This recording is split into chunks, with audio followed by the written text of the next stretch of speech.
the difficult cases, because cases could be difficult when you cremate, depending on the mass and weight of the person, the process of when they go in, how they go in, are they the first one in? It's like an oven. You have to warm it up. You don't just throw everything right in the beginning. Namaste, bitches. Tyson Dela Cruz here. Macklemore, this guy, once said that I heard you die twice. Once is the first time that they bury you in the grave, and the second time is the last time somebody mentions your name. On today's show, we have founder, CEO of Eternidad Funeral Home, entrepreneur, content creator, brand and marketing specialist, Kenneth Ceballos. What's up, man? What's up, brother? Thank you for having me. Yeah, man. Thank you so much for dropping in, man. Literally dying to see you. Just saying. This guy got just saying. I was dying to see you, bro. Do you normally come up with these jokes, or do you have to find them? I kind of, we find him. You've been in the industry long enough. You kind of like these come around, man. I love it, man. Regarding Macklemore's quote, I thought it was so relevant to the conversation that I look forward to having with you today. Is he says, "I heard you die twice. The first time is when they bury you in the grave, and the second time is the last time somebody mentions your name." How important is legacy for you? Legacy, it's for me, where I'm at is because of my pops. I got to give thanks to dad. Dad is no longer with us through a tragedy, but I say if it wasn't for him and living his legacy, I was that kid that grew up with him. 6 years old, used to go see him cremate. But legacy is important, but the dynasty for me is key. Yeah. Dynasty lives on forever. Legacy, it'll live on, but sometimes it fades away. Yeah. I want to be imprinted into what my dad taught me, in my generations and generations to come, and my kids, and so on and so forth. But it's why I do a lot of things. I want to live. I don't want to be famous. I want to be effective. And I love that. And I want to be consistent. That's super dope. Yeah, man. That's super dope, man. Speaking of your dad, you had mentioned that your dad has recently passed away. Yeah. How much of an impact was he in your life, and then kind of leading into the things that you do today? He was my best friend. This guy was the best pops, the best friend, the guy that you could call at 4 a.m. I'm up at 4 a.m. every day. And so he was the guy that gave me advice. He understood. He was wise. He was patient. None of the things I was. But it was until he passed away, I started realizing all the teachings he taught me, that I'm like, wow, you know what? There's a reason for why people are older than you. People are wiser than you. Mm-hmm. People know stuff, So my dad was everything, man. And I'm grateful for, and I tell everybody, I'm not opening funeral homes. I wouldn't have opened funeral homes if it wasn't for my dad even getting me into that environment. What did your dad do? So my dad cremated bodies for 42 years. Here? In California. Okay. He migrated from Guatemala. And so from Guatemala, that was his first job and his last job. How do you get into that? Like, what is that on Indeed or? You could go to LinkedIn. You probably could, right? No, because honestly, I know that there's like funeral sales directors. Yeah. Because it's a business too. Yeah. So different states, it's all different. So like, there's a funeral in Las Vegas, Nevada, a funeral ranger, crematory operator, the funeral director, embalmer, a hostess, receptionist, and so on and so forth. But literally, it's they put ads sometimes, but it's through the network. Who worked with who. A lot of the funeral homes here in Vegas, they kind of like, you see, like maybe it's like real estate. People jump into different funeral homes. Yeah. And that's like, oh, this funeral home is looking for so and so, and then an arranger from that location say, hey, I'm looking for a new opportunity. So a lot of it comes in within the industry. It's very hard to come from outside, not knowing anything, right? Because it takes a good 5 to 7 years to kind of like know the industry. Wow. You can't just come out of school and say, hey, I want to work at a funeral home. There's a lot of experience that's sometimes better than the education. Yeah. So he was doing cremations, and that was his first job. That was his last job. Mm-hmm. And did you go with your dad to some of these? Yes. So I went with my dad several times as a kid growing up. And it was terrifying in the beginning. Maybe because when they say like you're growing up, you're going through that stage of a young kid and stuff messes with your head. There's a lot of like paranormal activity that happens for me personally. Yeah. I tell this people, like, it's true, man. It happened to me a lot of times for many years of like things things pulling me to the side when nobody was around, dragging me to a dark room. And I was like, man, what's going on? As a kid, I was terrified. And your But dad's like, yo, you got to come tomorrow too. yeah, I know. We're going to work tomorrow. You're And like, he'll punish me if I was like, one of those boys that didn't pay attention. yeah. So my punishment was to go with my dad. So my dad used to work at a 3-story crematory funeral home that was 3 stories. Yeah, 3 stories down. Oh my gosh. No windows. That's creepy already. Yeah, 3 it stories looked down. like Chainsaw Massacre look-alike. The funeral home's 100 plus years old. It was kind of like terrifying, not gonna lie. You turn off the lights, it's pitch black. You can't see nothing. You're like, my eyes are open, but I can't see. And it was a 100-year-old funeral. Yeah, home, so. no, it's more now. It's like Wow. 130 years old. This Wow. funeral home. So, That's crazy. Yeah, in California, called Chapel of the Pines. Wow. That's what it was called. That's crazy. Yeah. So you would go for punishment. Punishment. I learned everything. I learned how to drive there. I learned how to play soccer there. My dad, we had barbecues outside, not in the crematory. So just get that right. We had barbecues. They use the crematorio. We had, no, have you seen? No, yeah. There's this spot out here in Vegas. It used to be a Memphis barbecue. Okay. Oh yes. And it's Davis Funeral Home. Yeah, and now it's a funeral home. Yeah. Like.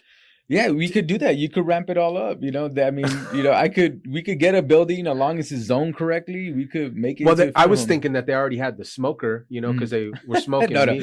So they don't cremate there, but Okay. they'll conduct a funeral service in funeral home, and they have their own care center, and that's in Eastern. So they do that. Yeah, that's cool. Yeah, you could have little hubs. You don't have to do everything in those hubs. You could have a headquarters to do one and everything. Okay, so cremations don't happen at all funeral homes, right? No, they'll have like it's because it's especially the criteria of having a crematory here in Las Vegas. Right. There's a lot of requirements, and one of the requirements is like I can't be near anywhere, any homes or residents within 1,500 square feet, and we're in Vegas. Everything's close, super close. So it's hard to get a crematory up here, but there are a few that are grandfathered in that we do cremations with too.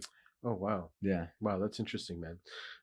I noticed you're like super big on branding, you're big on marketing, you're big on strategy, and considering the fact that pre-planning services and funeral might be considered like taboo or people don't want to necessarily talk about it. How are you what is your intention of like posting on social media? Because like you're posting like really cool stuff, how to clean a stretcher, gurney, how to, like what a mock casket is. Really cool information. You're bringing it to people. You know what? The funeral industry has been doing the same thing for 100 plus years, even more than that.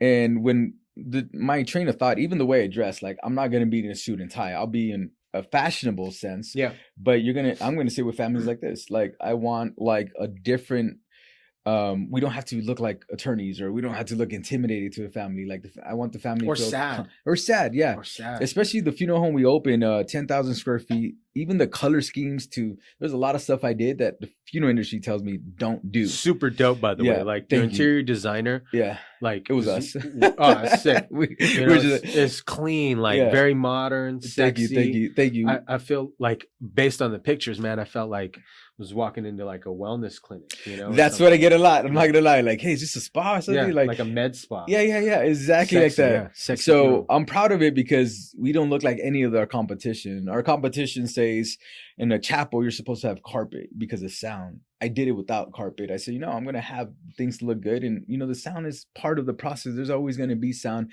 in a chapel, but it's not going to deteriorate the lack of service or the service itself. The service is still going to be beautiful. So I like offending the funeral industry, saying like, you know what, you said I couldn't do this. Let me do this. I love that, Dad. Yeah. I love that, man. That's kind of what I want to be. I'm 36. So I'm like, hey, a lot of the funeral home owners or corporate, they're at least 45 and up. And I'm like, dude, I'm the youngest one. So let's do it. Let's bring our youth or our like generation and say we could still keep old school values, but with a different look. And I love the name, man. In English, it translates to the Eternity Funeral Home, right? Okay, say in Spanish. La eternidad. La eternidad. It's okay, brother. I got you. Okay, La cool. eternidad. I love it, man. Yeah. And it's really dope because it in regards of a marketing sense, it targets Hispanic communities. Yeah, you know what? And that was a big thing. The name was a big thing. I'm not gonna lie. I have mentors. I have very successful mentors, and They said, Kenneth, like I wanted it all in Spanish, like Furenaria la Eternidad. But they said, we suggest you maybe put funeral home because not all my clients are going to be Hispanic. And I said, Right. yeah, I get it. I get it. And I was fighting a lot with the name. I like La Eternidad, but I wanted it funeral home to be in Spanish. At the end of the day, I said, you know what? I'm going to listen to people that have been successful and do it. And yeah, we have gotten different demographics in our funeral home, which makes sense because they could read funeral home. And then the Spanish people could read La Eternidad. And so it's a combination. But being Latino, because I'm the only Latino funeral home in Las Vegas, Nevada, I take pride in my Hispanic That's people. super cool. Yeah. So that's way cool, man. How old were you when you first cremated your first body? I think I was 19 years old. 19 years old, man. What part of the process did you help out? So I did. So I was a crematory operator and managed crematories in California for a big corporate company. My dad was my teacher too. Ironically, on that, he taught me how to cremate the difficult cases, because cases could be difficult when you cremate depending on the mass and weight of the person, the process of when they go in, how they go in, are they the first one in? It's like an oven. You have to warm it up. You don't just throw everything right in the beginning. Man, this is horrible, but the vision I got is I started making pizzas lately. Okay. And he's hungry. Like the oven, like the pizza oven, like has to heat up. Mm-hmm. Like typically the first pizza, or people that have made pancakes too, like typically the first pancake, at least in my experience, doesn't always like cook the best. So that's I love it. We could connect a crematory to food. I guess we're hungry too, but no, you know what? It's like this. You have an oven, a crematory that's cold, right? And so the crematory itself, you need to warm up. So if you have a person that weighs, my dad did a cremation at 900 pounds. 900 pounds, that takes at least, you got to think, at least 12 to 15 hours to cremate. That oven needs to be super cold because the temperatures you're talking about anywhere between 1400 to 2000 at times on the temperature of the oven. So what happens a lot, that needs to be really cold because the fire will pick up. We are made, like there's a lot of, forgive me, if you're 900 pounds, there's going to be a lot of fatty. Yeah. So that fatty is going to raise its air and oxygen that goes in the crematory. So from there, the heat is going, it's increasing all the way high. So you cannot let it hit a mark on the crematory. So an example, we have to keep it at a 15 to 1600 degrees to cremate it. If it starts hitting 18 or 2000 at a 900 pound, you're going to have now air pollution that's going to go up in the air, which is really bad for the environment. So that black smoke, if you ever see black smoke in a crematory, that is a no-no. That's a violation. That's a fine. That's somebody that doesn't know how to cremate, to be honest. You cannot have black smoke enter the environment because it's really bad to breathe in. Yeah. So that cremation itself took a good 15 hours. My dad literally had to be there, standing there to control the fire for 9 hours. Because you have, and then it got to a point where now the fire was steady. Now the oven was now cremating itself. And when you cremate somebody heavy, you have to put it head first because fire hits you from the chest.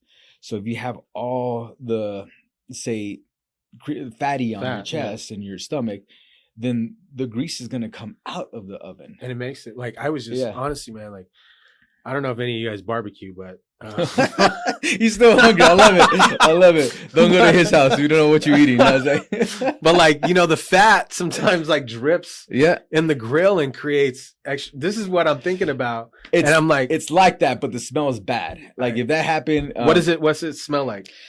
I was a rookie when I was like 19. I'm not gonna lie, but like Kobe Bryant, you get perfect, right? You perfect your masterpiece. So I remember I had a case. I'm not gonna say who or what, but it was many years ago working for corporate. I was new to it, so I put the body feet first. And when I put the body feet first, all of it was coming out. So I had to stop the oven, put everything back in, and it was that smell. It's like a combination of like something that's been rotten for months to food that's been there late. Like it's like how they make beer, I think, when it's everything's fermented, really bad. And then that smell stays there. It doesn't go anywhere because you're still there. It's like a room that you have a few crematories, a few cremations, ovens, and then from there you stay there. Like everything smells. There's no like ventilation in that. Yeah. Yeah, It just yeah, it's stays in there, there. it's there. Yeah. And those things are really bad to breathe in too. Like So as a you have the premature, whole mass. You have everything, right? we're supposed to, Yeah. yes, Yeah. when we're here, but it's supposed to be yes. Yeah. You're supposed to have like that what's called that painter mask. Yeah. Because it's really bad in hell. You could like end up getting cancer of that. Yeah. So You had mentioned earlier about paranormal activity. oh yes. You openly talked about your experiences on Instagram. Do you feel like spirits or spirititos kind of sometimes get caught in a limbo space when they're leaving the human body into the, heaven, spiritual space, whatever an individual may? You know what? I've there's a lot of families that had mentioned that they do feel that experience after. As a kid, I experienced a lot of that. I felt like I dealt with everything dragging me. It felt evil. Some of them felt weird. But that's me as a kid. I haven't experienced that in my adulthood at all anymore. But when you lose a loved one, the experience with families like, hey, that person used to like, leave their alarm at 5 a.m. Or there was a certain music. They opened the window, and there was similarities. A lot of families that have experienced that after the loved one passed away. So I believe like they're working their way up or down wherever you're going, whatever you believe, they're working their way into wherever they got to go. Yeah. But it has happened a lot to a lot of my families. Do you feel that like an example of how they like got into the funeral home, like whatever effect that happened with them? Do you feel that kind of creates that energy for them? I think energy is important. I want to say the things I think that happened to me when I was younger is as even though my dad was the best dad ever, there was a stage in his life that wasn't all great. And so he'll carry that energy, I feel like. And depending, I had cases where a dad murdered the 2 kids and the wife, and then the family wanted the wife with the 2 kids in a casket to get cremated.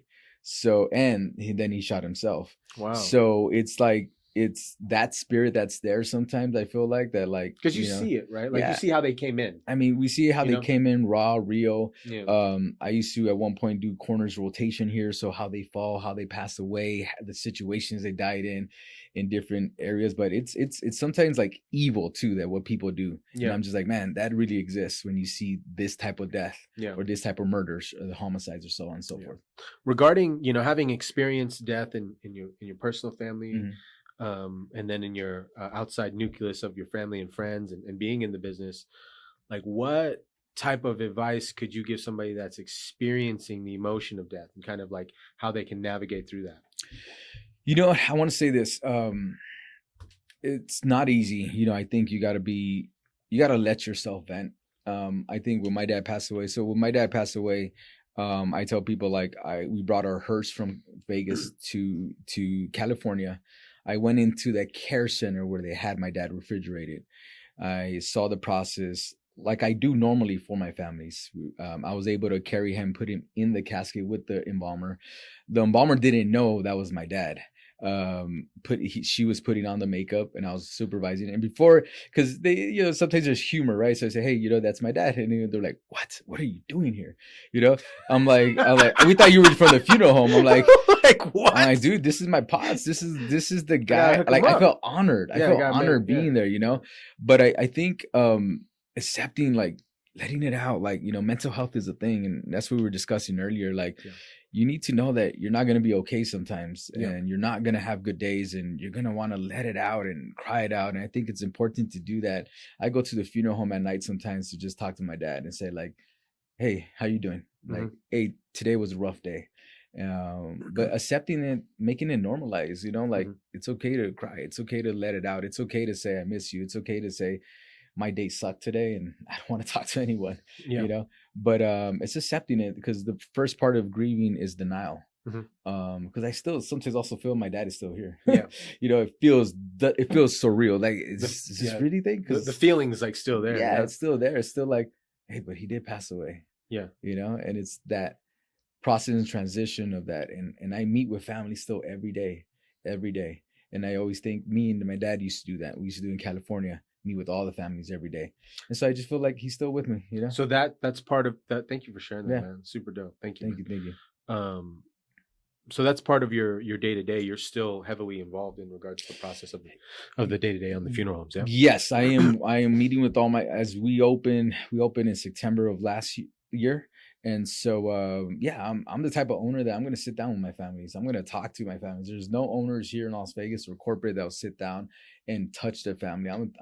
Like I said, I don't want to be famous. I want to be effective. So I'm going to treat these people like they're my family, like they're my dad. And that's what my dad taught me. You treat people like people. And I tell families when I sit down, it's not about the money, because you could go to any funeral home and they could give you whatever they want. I said, I want you to feel comfortable wherever you go, even if you don't choose me. Make sure they take care of you and your loved one, and you feel good where you're at. Because I vocalize that to my family's like, you need to feel comfortable that it's not transactional. Because when funeral industries do it transactional, that's all they care about. Yeah, I noticed that. So I was gracious enough, like when my grandfather passed away, Mhm. you know, he was gracious enough. He did some pre-planning with the family, you know, so everything was handled uh, after he passed away. And you know, but still, it's interesting because the experience, you know, that kind of gave me a world wide view of, yo, this is still a business, you know, Mhm. because like yes, like you have this particular casket or Mhm. urn, but you know, at the time we didn't have these other things. And Mhm.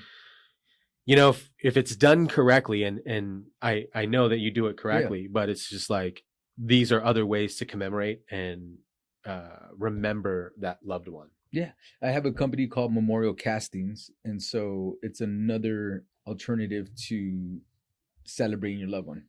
And so right now we're in 25 funeral homes in Las Vegas as a vendor to these funeral homes, and then we're going to be entering California to 250 funeral homes that are going to be using this product that really Way hasn't cool. been done. That's way cool. Yeah. Do you feel like when some families come in, do you feel like they judge you on the fact that your place doesn't look old school? That it does look a little more like they maybe don't take you as seriously? Does that? You know what? So far, everybody's been loving it. I I have not, yeah. yeah, I haven't got that yet. I'm pretty sure maybe there might be somebody, but so far everybody's like, I have mariachi people say, man, I kind of want to die here too, or hey, I want to get married here and die here. So death do us apart, boom, hit it all at once. But so Wow, far that's it's the been a lot of, package. Death do us part package. yeah, yeah, for real. So we fit about 300, 400 people there. So, but no, I haven't. Thank God I haven't. Because I think what they say, they feel a sense of peace when they come in. They're like, we're going through something so tough and difficult, and they're just like, wow, I just feel like I'm supposed to be here. And It's a vibe. I haven't personally been there, but like just through the photos and you know, thinking of funeral homes that exist here in town, the ones that I've been to, yeah, man, the old like church yeah, things, and it's just it like brown darks, and it's just hey, bro, you have brown here too. yeah, I know. I got brown here too. Hey, you can't judge the brown. You got brown. I feel like in situations like that, people take death like uber seriously. Yeah. And like maybe someone who hasn't been religious for a while all of a sudden feels that religious part of themselves or that upbringing that maybe that family member shared with them, Yeah. so now all of a sudden it's like Modern it and needs new. to be traditional, like So dead, like yeah, and so the good thing about it is right. It's modern. It's nice. It's we're also very affordable. That's one of the things I told my partners or my mentor, sorry, that I wanted to be tangible to any demographic. So I don't want to say, hey, because you gave me $1,000, I'm going to treat you like $1,000. Like I'm going to treat the person that paid 1,000, the person that paid 20,000 the same way. Like I'm a big advocate on that. And so there are traditional services. So that's why I say I kept the old school, just modernize it and make it look nice. So we'll still do the mass. We'll still do the services. We'll still go to the church if they want to do the mass there, depending on the religion. We'll still bring in a rosary if somebody's Catholic. We'll still do the old school traditional ways. And it comes down to how you treat people. I think at the end of the day, when they feel like you're snobby or you're arrogant or you're like, oh, yeah, these people think they're just too cool. I'm proud to say like none of my staff is that way, and we're just you got to be special to be in this industry, because if it's just money and transactional, you're not going to do well. And there's a few owners I may know that they did it more for business. I'm like, cool, do your thing, and I'm gonna keep on doing mine. So, but so far so good. I love that, man. You're big in the community too. I see you do like a lot of toy drives. What's your driving force between like giving back? So you know what? 5 years ago, I started my first toy drive. We did 200 toys for 200 kids. I gave all my Pokemon and collectibles. I used to collect like RoboCops, like RoboCop. Yeah, RoboCop. Yo, RoboCop was $1,000, shit. man. It was nice. It was like He was vintage. shit. Yeah. I like Robo RoboCop. 1 and Robo 2. Those were my jams. Yeah, I love it. So that happened. And ever since then, I want to say something, divine intervention told me, Kenneth, like give out everything that's valuable to you, and I will give you like quadruple what you're looking for. And so I listened to myself, and I changed my life 360 on that, I guess you could say. Yeah. And I started giving and haven't stopped since 5 years. And I've been consistent. I tell people do it for a season, for a year. I did it like every year, like at least 5 times throughout the year in different type of charities. I don't associate with any charity because sometimes it's the game of politicals or like who's favorite. I'm like, no, I help everybody. Like, I don't care where you're from. I love it. We're on to our next segment right now. It is speed dating questions. These speed dating questions are brought to you by dating.lovetoknow.com. What are your top 3 turn-ons, man? Turn-ons? Yep. On dating or what? Whatever. Where turn-ons of what? A woman? Like somebody I'm talking to, right? Talking to me, man. Okay. What are your top 3 turn-ons? What turns you on? Classy, sexy, and sophisticated. I love it. That was a good response, man. Would you rather live in a cabin or live in the city? Cabin. Okay. What's the most romantic thing that I could do for you? Oh, surprise me and spoil me. Love it. Maybe a little back rub. Yeah, but surprise me and spoil me. Not many people could do that. Which one do you like more? Crunchy or smooth? Smooth. I was talking about peanut butter. Yeah. Okay, cool. Cool. First thing that you do when you wake up in the morning? I thank God and I work out. I love that, man. Yeah. Thank you, man. Kenneth, I really appreciate you hopping on. Share with this camera where people can find you, all the things on the intro web. Hey, Las Vegas or everyone. My name is Kenneth. You can find me at La Eternidad Funeral Home on Instagram and on Facebook. You can also find me personally on Ceballos Kenneth with La Eternidad Funeral Home and anything else I'm doing, guys. I'm here to serve you guys, and I'll see you guys in a bit. Ken, thank you so much for hopping on. Guys, if you enjoyed videos just like this one, you can go ahead and click somewhere up here to check out more videos just like this. As always, be kind, rewind. Peace.